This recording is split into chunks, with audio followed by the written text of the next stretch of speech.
कामयाबी एक सुंदर सुबह के समान होती है, मांगने से नहीं जागने से प्राप्त होती है। वास्तव में देखा जाए तो दिसंबर सन 2023 का आगाज हो चुका है और इसके बाद भी यदि हमारे जीवन में बाधा, परेशानी, रुकावट, तनाव बनी हुई है, इसका मतलब अभी तक सन 2023 में हमने कुछ विशेष उपलब्धियों को प्राप्त नहीं किया है। आज इसी अगले अंतिम महीने में हम कैसे अपने उपलब्धियों को प्राप्त कर पाएंगे, क्योंकि कल किसने देखा है, सन 2024 तो जब आएगा तब आएगा, लेकिन अभी पूरे के पूरे एक महीने का समय है और क्या पता एक महीने में ही हमारी परमात्मा की दिव्यता हमारे जीवन पर प्रकाशित हो जाए तो शायद हमारा जीवन अपने आप प्रकाशित हो जाए। आज समझने का प्रयास करते हैं कि आपके अपने वृषभ राशि के अनुसार को कौन कौन सी उपलब्धियां हैं या वो कौन कौन सी चुनौतियां हैं जो इस महीने पर ला करके आपको सफलता दिला सकती है। क्योंकि ध्यान रखिएगा, यदि जीवन में हम बहुत कष्टमय स्थिति पर हैं, इसका मतलब आने वाला जो कल है वो निश्चय ही एक सुबह की ओर हमें प्रेरित करता है, एक सुंदर सुबह हमें प्रदान करेगा। इस बात को मत भूलिएगा। इसी बात की सार्थकता को समझते हुए सबसे पहले हम समझते हैं आपके पूरे 9 ग्रहों को हम यहाँ पर जानने वाले हैं। इसके बाद ये जानने वाले हैं वो कौन सी तारीख होगी जिस तारीख को आपको शुभ या अशुभ जो तारीखें होंगी इसी दिसंबर महीने में वो आप समझेंगे। उसके बाद हम आपको बताएंगे वो कौन से उपाय हैं जो इस दिसंबर के महीने में आपके लिए कोई चमत्कार से कम नहीं होगा।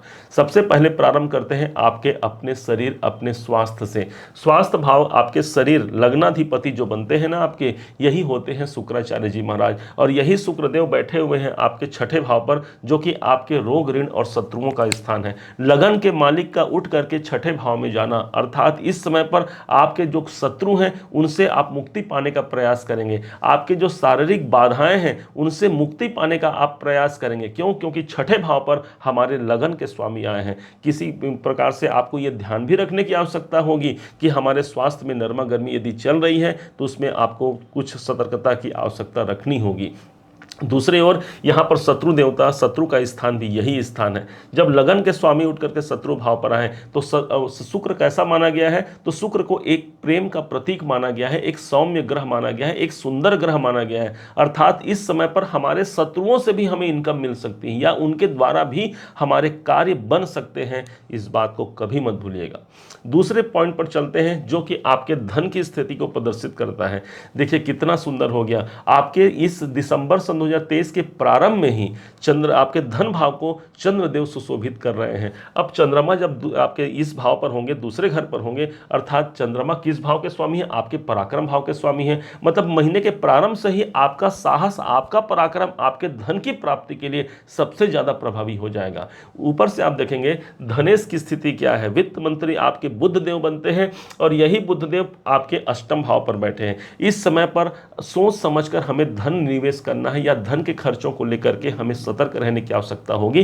13 दिसंबर तक 13 दिसंबर तक बुध देवता हमारे अभी आपके यहीं रहेंगे। इसके बाद फिर वक्री हो जाएंगे। वक्री होने के साथ साथ ये आपके सातवें भाव को भी रूल करेंगे, अर्थात सातवें भाव का प्रभाव देंगे। तो 13 दिसंबर के बाद क्या होगा? धन की स्थिति आपके व्यापार में आ जाएगी, अर्थात व्यापार से या फिर अपने कार्य क्षेत्र से आपको धन प्राप्ति का एक संयोग दिख सकता है। ऊपर से यहाँ पर शुक्रदेव तो बैठे ही हैं, ये आपके नौकरी का स्थान भी है और यहाँ पर 13 दिसंबर के बाद में बुध देवता भी वक्री हो जाएंगे। अब दोनों ही परिप्रेक्ष्य से देखा जाए तो यहाँ पर कोई विशेष परिवर्तन आपके कार्य क्षेत्र में आपको देखने को मिल सकता है। दूसरी ओर समझेंगे आपके प्रॉपर्टी की स्थिति अब क्या है, यह जानने का प्रयास करते हैं। चतुर्थ भाव हमारी प्रॉपर्टी का होता है। इस भाव के स्वामी सूर्य नारायण है और सूर्य देवता आपके सप्तम भाव पे बैठे हैं। तो सप्तम भाव कहेगा हमारे दाम्पत्य जीवन का है। इस समय पर अपने अर्धांगिनी से या फिर अपने पति देव से मिल करके आप कोई नए प्रॉपर्टी की संरचना रच सकते हैं इस टाइम पर दिसंबर 2023 में। और ये कब तक विशेष प्रभावी रहेगा? तो ये प्रभावी रहेगा आपके 16 दिसंबर तक। अब जैसे ही 16 दिसंबर का समय जाएगा, यही सूर्य नारायण पहुंच जाएंगे आपके अष्टम भाव पर, जो कि यहां पर अष्टम भाव पर जाकर के सूर्य भगवान कहीं ना कहीं कोई विशेष परिवर्तन की बात करेंगे। हालांकि माना जाता है कि अष्टम भाव पर सूर्य की स्थिति, सूर्य का रोशनी वहां पर नहीं पहुंच पाता क्योंकि अष्टम भाव पाताल लोक का स्थान होता है। तो 16 दिसंबर के बाद कुछ सतर्कता भी रखनी होगी। किस मामले को लेकर के? आपके प्रॉपर्टी विवाद यदि पहले से चल रहे हैं, आपको 16 दिसंबर से जो समय रहेगा उसके बाद से आपको सतर्क रहने की आवश्यकता होगी। चतुर्थेश आपके अष्टम में जा रहे हैं। 16 दिसंबर के बाद आपकी माता के स्वास्थ्य में भी कुछ नरमा गर्मी देखने को मिल सकती है। अब चलते हैं आपके पंचम भाव पर, जो कि आपके लिए बेहद इंपॉर्टेंट है। आपके मूल त्रिकोण राशि का स्थान है, आपके प्रारब्धों के प्रतिफल का वो स्थान होगा जो पंचम भाव है, जहां पर केतु देव विद्यमान है। केतु आपको आध्यात्मिक बनाता है, केतु आपको एस्ट्रोलॉजी में आपको रुचि दिलाता है, और केतु ही वो ग्रह बनता है जो आपको संसार से निर्वृत्त मार्ग पर अग्रसित करता है। जब ये पंचम भाव पर होंगे, आप देखिएगा आपके अंदर जो आध्यात्मिक ज्ञान है उसकी वृद्धि होगी इसी दिसंबर महीने में। और जो छठे पंचम भाव के जो स्वामी बुध हैं, वो तो ऑलरेडी आपके चल रहे हैं अष्टम भाव पर। अब जैसे ही 13 दिसंबर में ये वक्री रहेंगे, और जैसे ही होगा 13 दिसंबर से 28 दिसंबर तक ये वृश्चिक पे चले जाएंगे 28 दिसंबर को। अर्थात कहीं ना कहीं ये फिर से वृश्चिक में आकर के आपके मन मस्तिष्क में, आपकी बुद्धिमत्ता में, व्यापार, अपने कार्य क्षेत्र की प्रगाढ़ता को प्रदर्शित करेंगे। यदि आप लव अफेयर में हैं तो यहाँ पर भी आपको अभी वर्तमान में 13 दिसंबर तक प्रॉब्लम रहेगी, और उसके बाद का जो समय रहेगा, जैसे ये वक्री हो जाएंगे तो हाँ वो समय रहेगा कि हम प्रेम प्रगाढ़ता हमारी बढ़ेगी। साथ में वैवाहिक दृष्टिकोण से भी ये समय आपके लिए कुछ निराशाजनक हो सकता है। यदि आप विवाह के लिए आप तैयारी कर रहे हैं तो बुध की स्थिति अभी 13 दिसंबर तक अच्छी नहीं है। लेकिन दूसरी ओर तो समझिए कि आपके सप्तम भाव पर कौन आया। सप्तम भाव पर वो ग्रह हैं सूर्य, जिसे माना गया है सभी ग्रहों को प्रकाशित करने वाले भगवान सूर्य नारायण आपके सप्तम भाव पर उपस्थित हैं। और यही नहीं, साथ में मंगल देव भी विराजमान है। अब मंगल देव तो भाई इस भाव के स्वामी ही हैं। आप ये समझिए, आप अपने घर में हैं, कितनी सहजता महसूस होगी। ठीक इसी प्रकार से मंगल देवता को यहाँ पर सहज महसूस है। मंगल देवता और सूर्य देवता जो कि सेना नायक है और राजा है, दोनों मिल करके आपके सातवें घर अर्थात आपके सिर्फ और सिर्फ कैरियर को बहुत अच्छा बनाने का प्रयास करेंगे। कारण इसका आपने समझा। अच्छा, ये तो आप दसम भाव से दसम भाव है तो कैरियर हो गया। ऊपर से आपके व्यापारिक दृष्टिकोण से इसे बहुत अच्छा मानिए, क्योंकि मंगल अपने घर पे है, उस भाव का स्वामी अपने घर पर है। ऊपर से यहाँ पर शनि की दृष्टि भी आपकी पड़ जा रही है दसम भाव पर। तो शनि देवता स्वयं एक कर्म कारक देवता है, जिनकी दृष्टि भी दसम भाव पर पड़ रही है। मतलब काफी हद तक ये समय आपके कैरियर के लिए कोई विशेष परिवर्तनकारी हो सकता है। बहुत दिनों से आप सोच रहे हैं कोई कार्य मुझे करना है करना है करना है, तो कर डालिए। ये समय आपके लिए कोई विशेष सफलता की ओर ही आपको अग्रसित करता है, इस बात को मत भूलिएगा। दूसरी ओर आपके अष्टम भाव पर हमने समझा, सीधे आपके भाग्य पर आते हैं। भाग्य यदि हमारा प्रबल है, भाग्य यदि किस्मत हमारे साथ है, तो कैसी भी विषम परिस्थिति हो, याद रखेंगे हमारा किस्मत हमें ऊपर उठा लेता है, अर्थात हमें थाम लेता है। माना जाता है डूबते को तिनके का सहारा, परंतु यहाँ तिनका नहीं, साक्षात एक नौका ही आपको मिल गई है, क्योंकि आपके भाग्य के स्वामी आपके दसम भाव पर बैठे हैं, कर्म भाव पर बैठे हैं। पूरे इस दिसंबर महीने में आपके भाग्य का साथ और कर्म का साथ आपको मिल के रहेगा। शनि की स्थिति है, और शनि ऑलरेडी अभी लंबे समय तक चलने वाले हैं।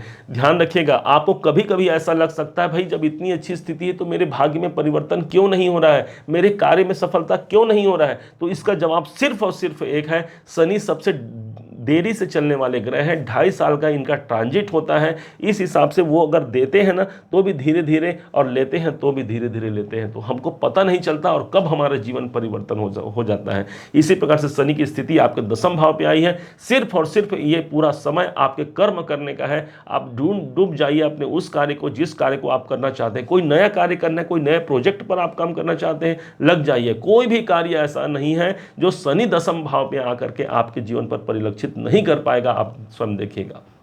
ऊपर से यहीं से आप देखेंगे शनि की दृष्टि सीधे 12वें घर पर पड़ रही है। तो जो लोग विदेशों में काम करते हैं या विदेशों में अपना भाग्य आजमाना चाहते हैं, उनके लिए ये समय बहुत अच्छा होगा। शनि की दृष्टि यहाँ पर पड़ी है, ऑलरेडी देवगुरु बृहस्पति अभी यहीं पर चल रहे हैं, और वक्री भी चल रहे हैं देवगुरु बृहस्पति। अब कैरियर को हमने समझा, क्षमा कीजिए। अब आपके इनकम भाव पर आ जाते हैं। इनकम भाव पर राहु देव बैठे हैं।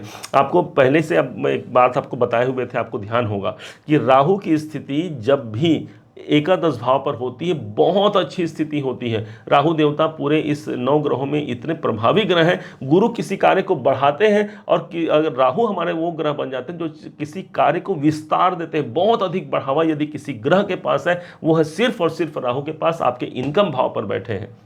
इसका मतलब इनकम की बढ़ोतरी करके ही रहेंगे, मिलेगा ही। हाँ, लेकिन राहु हमें गलत मार्गों पर भी ले जा सकता है, इसलिए इनकम के लिए, लाभ के लिए कोई गलत मार्ग पर जाने की आपको प्रेरणा दे सकता है राहु, क्योंकि राहु दानवी प्रवृत्ति है। लेकिन हम आपको कतई नहीं कहते कि आप गलत मार्गों से अपना धन बनाइए, आप अपने सही कर्मों से धन बनाते रहिए। शनि देवता आपके साथ दसम भाव में बैठे, इससे अच्छा ट्रांजिट आपको इस जीवन में प्राप्त नहीं होगा। आप देख लीजिएगा, ये तो पूरे 30 साल बाद शनि देवता आपकी दसम में आए हैं और राहु देवता आपके इनकम में है। अपने कर्मों का सहारा लीजिए ना, इनकम लीजिए जितना इनकम लेना है। और राहु अभी तक नहीं तो आगामी 2025 तक अभी रहने वाले हैं। इस हिसाब से इतने लंबे अवधि तक आपको इनकम का एक सहारा मिल जाता है। आपको सोशल सर्कल का सहारा मिलेगा, आपको यूट्यूब का सहारा मिलेगा, आपको किसी भी माध्यम से आप ऑनलाइन संबंधी काम करते हैं वहां आपको सहारा मिलेगा। राहु ये सब कार्यों को रिप्रेजेंट करता है, आपको वहां पर लाभ देकर के जरूर जाएगा।